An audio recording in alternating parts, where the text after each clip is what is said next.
Hello guys and welcome to a new video, and it's my first ever gameplay video in the new season 8 and the Blackout map, where I had a pretty intense game against some decent enemies. So the first thing I want to say is that I'm really loving and enjoying this map, and I actually haven't played a single game on Isolated this season. There are two things that I noticed from the players regarding this map. First of all, a lot of players saying that COD copied PUBG Mobile on the Blackout map, which doesn't make any sense at all. This map is an original Call of Duty map. They didn't copy anyone. Second of all, and the most popular complaint about this map, which is it being too open, and that's something I totally agree with. If you're outside the main locations, then you're most likely gonna have a fight in an open area with almost no cover. There are few rocks around, not many trees, and most of the ground is flat, and there are barely any mountains or even small hills to gain a high ground advantage from. But I wouldn't blame Activision for this. This is how the map is built, guys, and honestly they did an amazing job transferring it into mobile with such accuracy and detail. So what you need to do is accept the fact that this map is built for an open area fights and then adapt to it. So guns like snipers can be perfect for this map. As for classes, I believe the smoke bomber is the best here. So for me, Blackout was a bit rough in the start, but once I got used to it and became familiar with most of the locations, I started to enjoy it and win more games against high-tier players. But anyway, if you don't like it, then Isolated is still there, and I'm glad Activision made the decision to keep it as a main map, and I hope they don't change that. It's really good to have two main maps, as it makes the game more interesting for the players. Another thing, you'll notice that I'm playing with a random squad, and the reason for that, because when I play solo, I mostly get bots and weak players. But when I join with a full squad, the game becomes more challenging with many real players. So my favorite place to land is the construction site, and I'm sure most of you would agree that it's the best landing spot on this map. There is so much loot, and you mostly get a helicopter, and there is an upgrade terminal right next to it. Not to mention the fact that a lot of players land here, so you get some juicy early game action. But in this game we landed on Turbine, which is also one of my favorite places to land, even if it's not highlighted. And you know one thing I noticed, the highlighted areas, aka high tier loot areas, doesn't mean shit on this map. You can land on a highlighted area and end up having the worst loot on the map. And from what I've seen through all the games I played, I noticed that the loot is fixed to each location. Doesn't matter if it's highlighted or not, it's kind of the same every game. So back to the game. We cleaned Turbine and we went out for some action.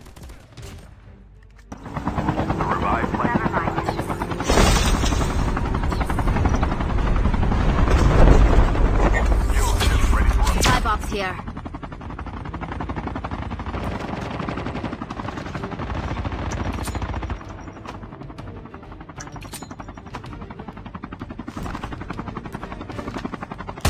Airdrop is coming.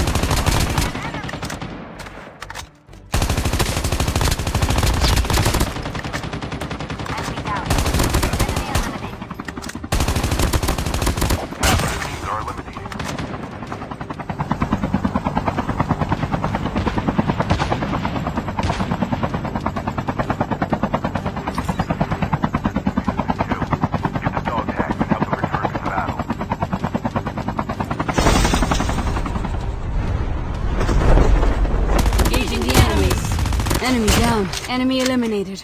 The airdrop is coming.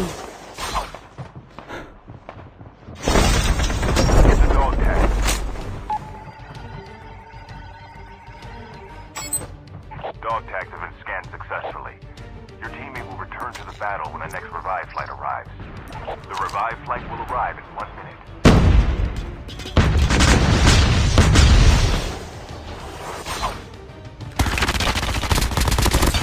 Flashbang grenade. Proceed with caution.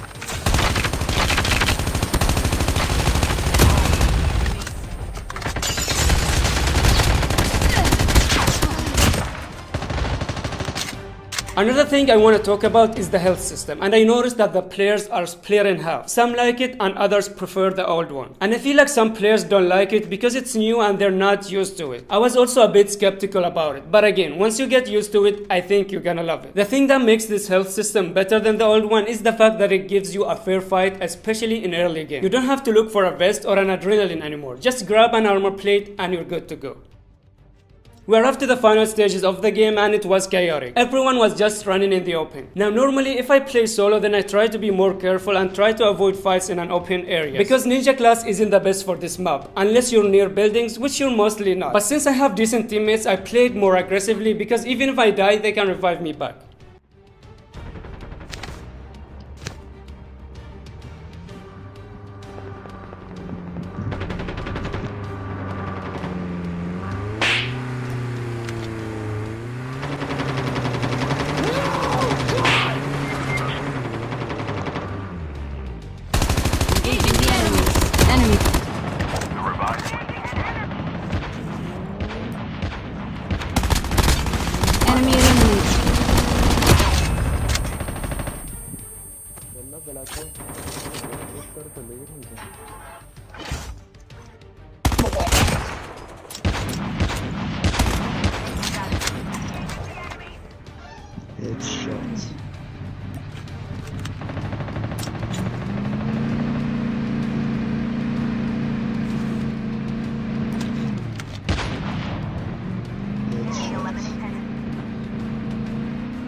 can notice the crazy accuracy of the MX9 here with the hipfire boost mod. And by the way, these mods I have right now on the MX9 are the best SMG mods for me. Hipfire boost with an expanded mag and a bit of range boost for an extra damage at mid-range.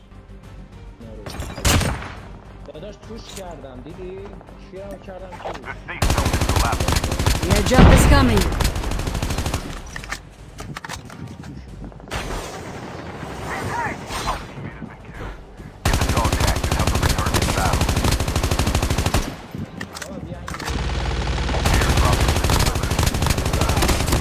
As for the AK-117, I was a bit disappointed with it. And I know it's a ground AK-117, but still, I don't feel like it does good damage and it's a bit hard to control even though I'm using lateral recoil mod. But maybe if you make a loadout build for it combined with 3 mods, then you can make it work.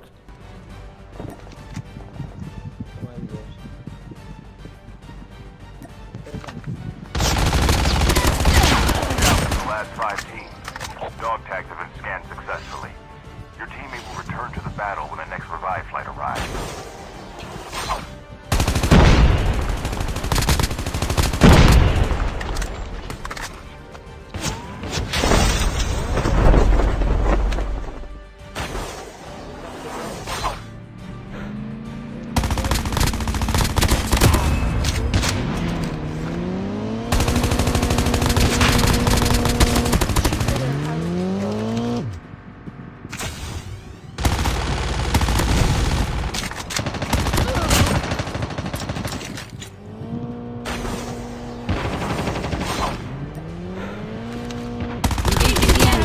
Enemy down.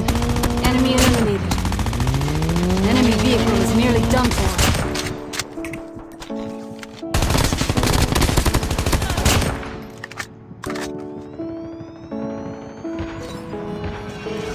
Only 2 teams left. Getting close to victory. The airdrop is coming.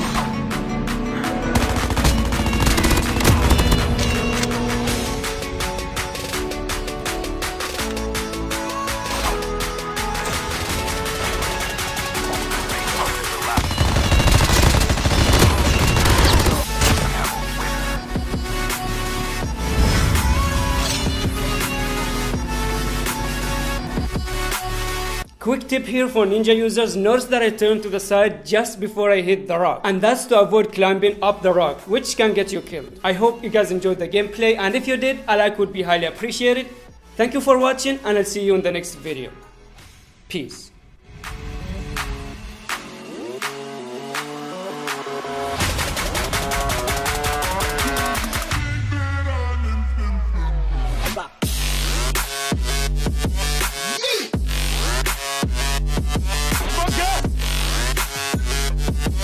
Yeah.